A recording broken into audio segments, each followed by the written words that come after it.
So what we're going to do is just go over a little bit about depression. So depression is a clinical issue.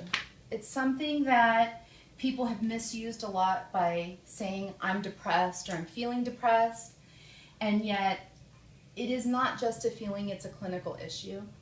And so depression has a lot of symptoms that people are not always familiar with. Depression messes with your sleep, meaning that it makes you sleep too much.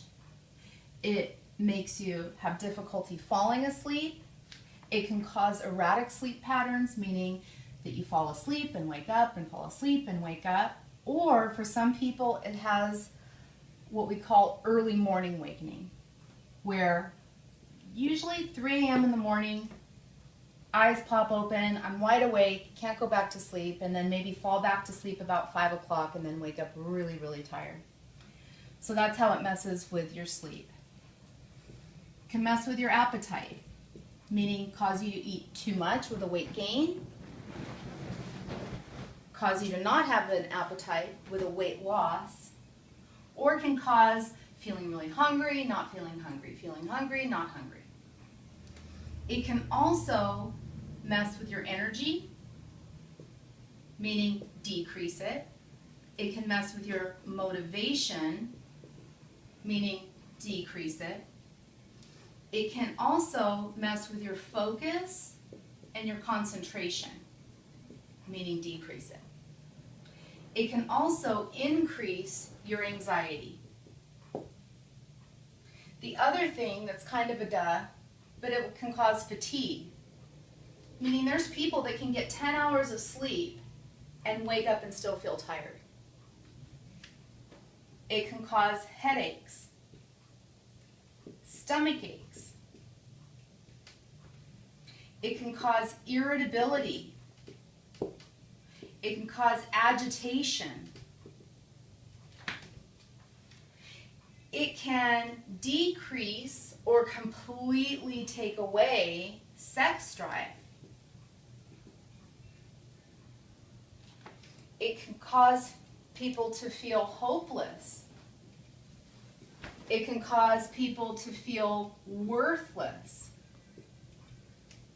It can cause people to lose interest in activities that they used to enjoy.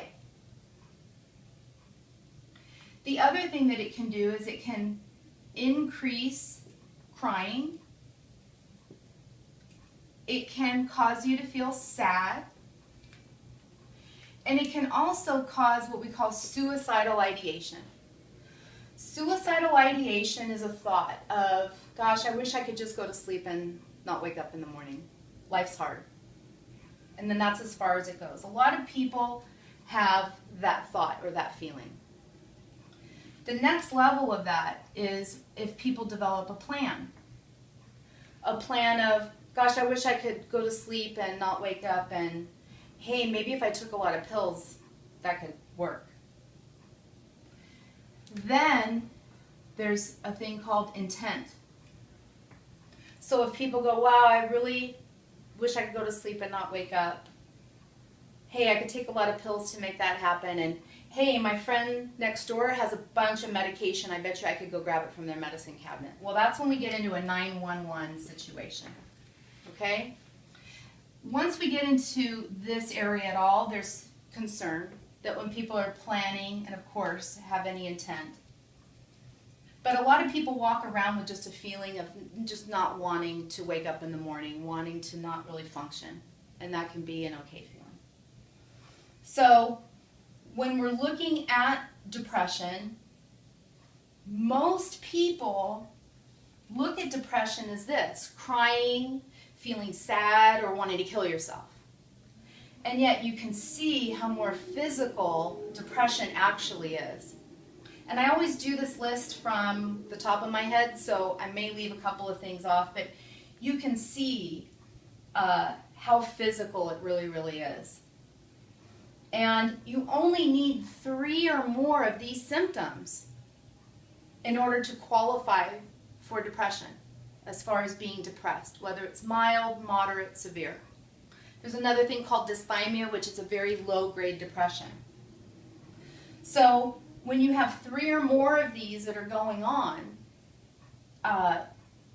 people can be clinically depressed. And I have a lot of people that say, you know, oh my gosh, I know a ton of people that are depressed. Yes, a lot of people walk around in functional depression because people muscle through it and they get through it.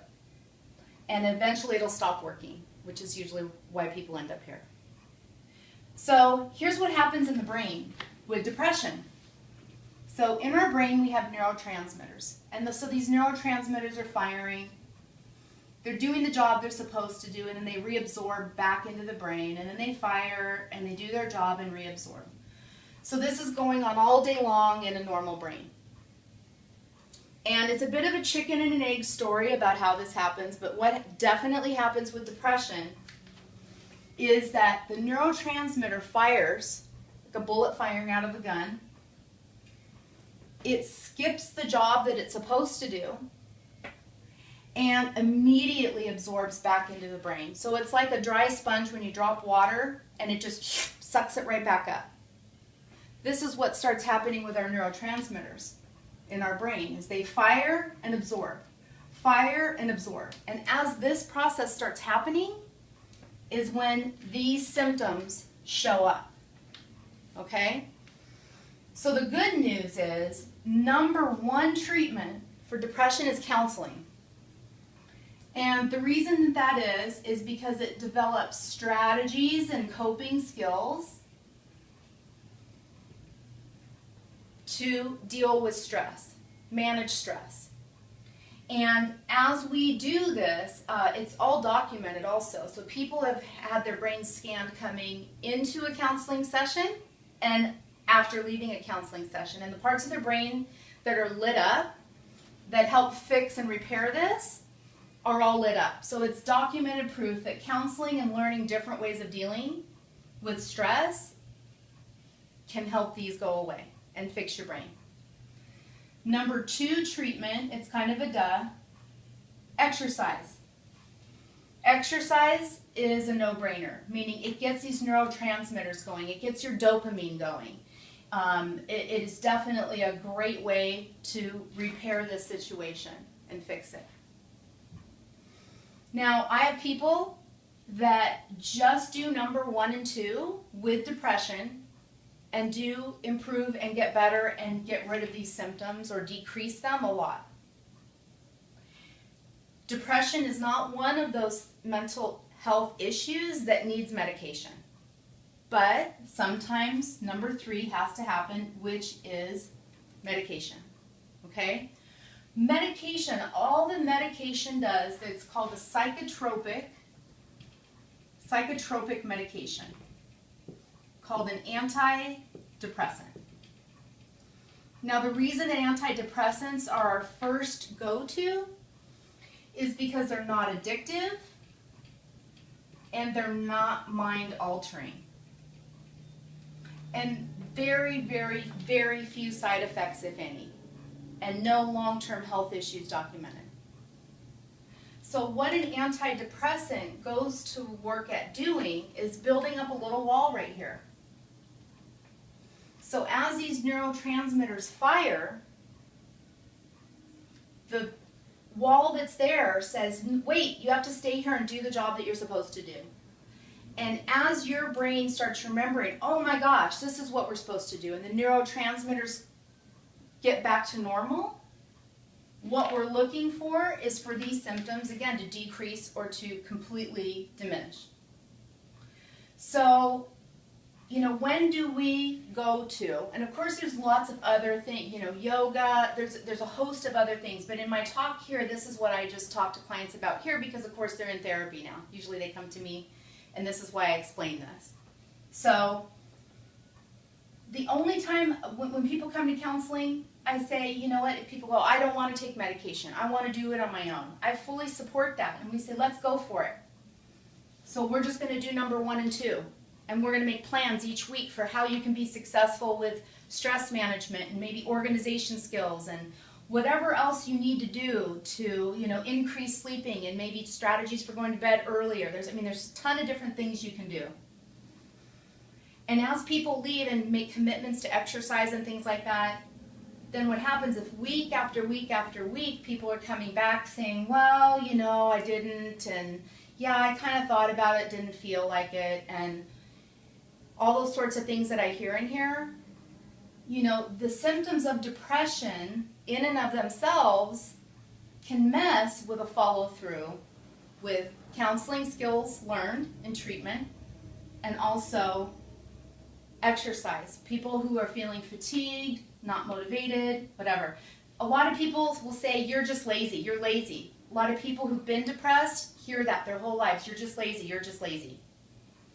And I say, until we can rule out that you have depression and treat it, if you have 3 or more of these symptoms, I don't believe people are lazy. I believe people want to do, I believe they want to be successful. And so I think this is what happens that jumps in the way of them being successful. So that is an overall Depression 101 talk that can maybe help when you're deciding about if you have depression and how to treat it. Thank you.